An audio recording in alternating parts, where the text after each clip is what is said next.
महत्त्वाची बातमी। शिखर बँक घोटाळा प्रकरणामध्ये अजित पवारांच्या अडचणी आता वाढणार। अतिरिक्त क्लोजर रिपोर्टला अण्णा हजारे आव्हान देणार आहेत। अण्णा हजारे निषेध याचिका दाखल करणार आहेत। न्यायालयाने आक्षेप मान्य करत याचिका दाखल करण्यास वेळ दिलेला आहे। 29 जूनला कोर्टामध्ये पुढील सुनावणी होईल। तर अण्णा हजारे यांचा विरोध असल्यास त्यांना कोर्टात जाऊ द्या असं शंभूराज देसाईंनी म्हटलंय। सरकार न्यायालयामध्ये आपली भूमिका मांडेल असंही देसाई यांनी म्हटलं आहे। नाना भरपूर काम आहे। आम्ही अण्णांचं अभिनंदन करतो की फक्त एका शिखर बँकेपुरतं बघू नका। महाराष्ट्रात घोटाळे आहेत। घोटाळ्यांचा पाऊस सुरू झालेला आहे। प्रफुल्ल पटेल यांची 150 कोटीची प्रॉपर्टी जी ईडीने जप्त केली, इक्बाल मिर्ची आणि दाऊशी संबंध आहे म्हणून ती प्रॉपर्टी भारतीय जनता पक्षाला पाठिंबा देताच मोदी आणि शहांनी त्यांना परत दिली। हा सगळ्यात मोठा घोटाळा आहे।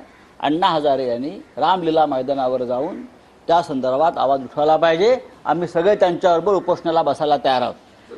क्लोजर रिपोर्ट जेव्हा यंत्रणांनी दिला, एसीबीने दिला असेल किंवा दुसऱ्या कुठल्याही यंत्रणांनी दिला असेल, तो काहीतरी तपास करून तिची कागदपत्र पडताळून काहीतरी निष्कर्षापर्यंत आल्यानंतर दिला असेल।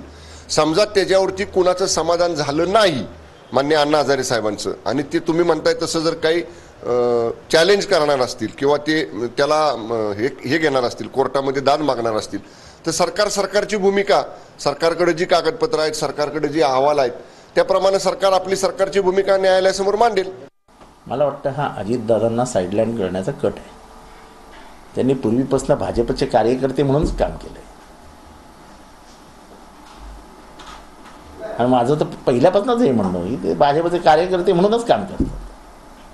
बरोबर निवडक लोकांविरुद्ध ते उतरतात, बरोबर निवडक प्रतिक्रिया देतात, ज्याच्यात काही लोकांना त्याचा ते भोगावं लागेल आणि काही लोक त्याच्यातनं वाचतील, अशी भूमिका एखाद्या समाजसेवकाने कधीही घेऊ नये। त्याची भूमिका ही समसमान असली पाहिजे। माझ्यासमोर कोणीही मोठा नाही, कोणीही छोटा नाही असं वाटतं ना। मागच्या 10 वर्ष अण्णा हजारे कुठे होते? भारतीय जनता पार्टीच्या अनेक नेत्यांच्या वेगवेगळ्या भूमिका आहेत। भारतीय जनता पार्टीचे अनेक लोक वेगवेगळ्या भ्रष्टाचारात गुंतलेले आहेत। या महाराष्ट्रातले जे सरकार आलेलं आहे, आमच्यातून गद्दारी करून गेले लोक, किती भ्रष्टाचार आहे या सरकारमध्ये, याच्याकडे लक्ष नाही आहे। ठीक आहे, आम्ही भूमिका घेतो, आमच्या भूमिका काही जाणार राजकीय वाटतात, पण प्रत्यक्षात भेटलं तर मोठ्या प्रमाणावर अनागोंदी माजलेली आहे। पण मला असं वाटतं काही विशिष्ट लोकांना टार्गेट करण्यासाठी अण्णा हजारे भूमिका घेतात की काय, अशा प्रकारची शंका जनतेला